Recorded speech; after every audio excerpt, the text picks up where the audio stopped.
Pope Urban II orders First Crusade. On November 27, 1095, Pope Urban II makes perhaps the most influential speech of the Middle Ages, giving rise to the Crusades by calling all Christians in Europe to war against Muslims in order to reclaim the Holy Land, with a cry of Deus vult, or God wills it.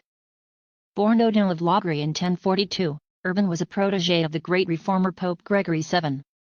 Like Gregory, he made internal reform his main focus, railing against simony, the selling of church offices, and other clerical abuses prevalent during the Middle Ages. Urban showed himself to be an adept and powerful cleric, and when he was elected pope in 1088, he applied his statecraft to weakening support for his rivals, notably Clement III. By the end of the 11th century, the Holy Land, the area now commonly referred to as the Middle East, had become a point of conflict for European Christians. Since the 6th century, Christians frequently made pilgrimages to the birthplace of their religion, but when the Seljuk Turks took control of Jerusalem, Christians were barred from the Holy City.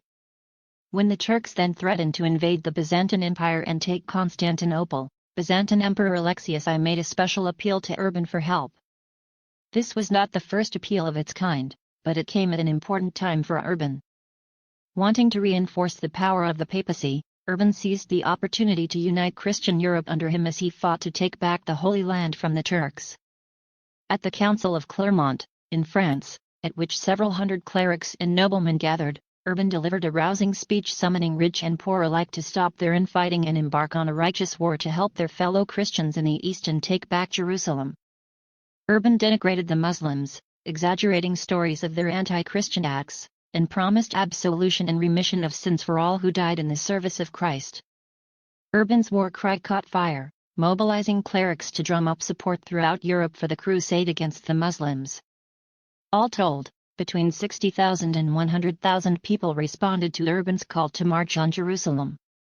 Not all who responded did so out of piety. European nobles were tempted by the prospect of increased land holdings and riches to be gained from the conquest.